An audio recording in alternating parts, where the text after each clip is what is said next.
Isa sa dahilan ng malawak na fitna mula noon hanggang sa kasalukuyan ay ng mga fitna ng mga kababaihan.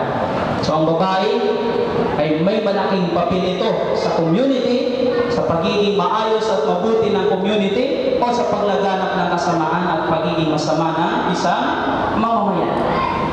At higit lalo sa kanilang pananamit sapagkat dito nagsisimula ang fitna. Ang pinakamalaking fitna ay sa pananamit ng mga babae kung hindi nila nasusunod ang gusto ng Allah subhanahu wa ta'ala sa kanila. Inutusan ng Allah ang mga babae na manatili sa kanilang pamamahay upang maiwasan ang pagdi-display ng kanilang sarili sa mga kalsada, sa mga kalalakihan, sa mga palengke. Sabi ng Allah, وَقَرْنَا فِي بُيُوتِكُنْ وَلَا تَبَرَّجْنَا تَبَرُّجَ الْجَاهِلِيَّةِ الْأُولَى. Kayo ay manatili sa inyong mga pamamahay. O mga babae, kayo ay manatili sa inyong mga bahay. Ito po ay utos sa iyo ng iyong Panginoon. Utos sa iyo ng lumikha sa iyo, nagbigay sa iyo ng iyong pangangatawan na yan, pagmumukha, magandang pagmumukha at buhok. Ano ang sinabi niya sa iyo?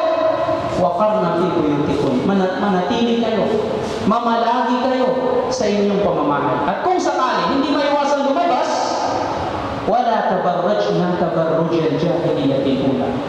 Lumabas kayo na kung saan huwag kayong magtabarruj. Kagaya kung paano nagtatabarruj ang mga kababaihan noon.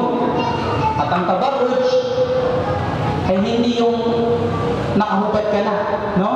Sa panahon ng mga sahaba, ayon sa mga scholar ng Islam, ang tabarruj para sa kanila ay ang babae na mahilig makipagsiksikan sa mga lalaki. Ibig sabihin, mahilig siyang dumaan sa mga harap ng mga lalaki. Tabarruj na ang tawag nila doon. Ipinagbawal ng Allah sa Quran na huwag yung gawin yun dahil gawain ng mga babae yan noon. Tabarruj. At sabi ng ibang mga scholar, ang tabarruj ay ang paglalakad ng babae na may tunog. At ang iba naman, ang tabarruj sa panahon nila ay ang babae nakadamit ng maluwag, talukbong, abaya, yung damit nila, subalit nakikita yung liig niya.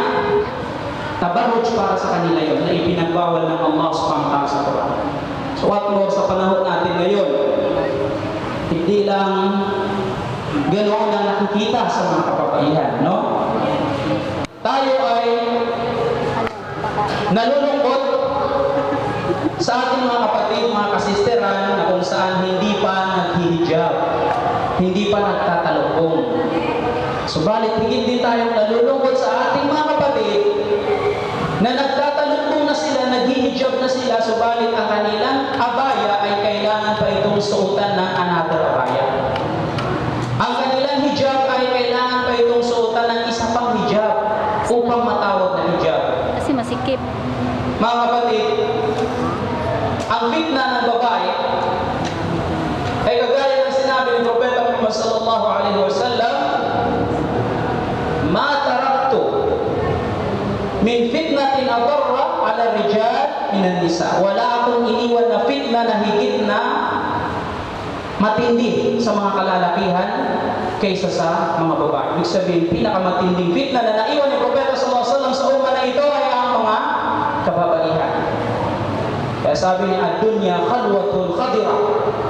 Ang mundo, sabi ni Propeta sallallahu alaihi wasallam, ay pawang palamuti. Ito ay nakakalinlang. Lahat ng nilalaman nito ay gusto ng tao makuha. Khadira, punong-puno ng mga palamuti. Kung saan, wallahu mustakhlifukum fiha. Ang Allah ay pinaubayan dito sa inyo. Fattaqud dunya wattaqun nisa. Sabi ni Propeta sallallahu alaihi wasallam, matakot kayo sa dunya. Yung mga palamuti ng dunya, katakutan ninyo. At katakutan ninyo ang mga babae. Fa inna awwala fitnatin ala bani Israel kanat fin nisa. Sapagkat ang unang-unang fitna na dumating sa mga angkan ng Israel ay sa pamamagitan ng mga babae.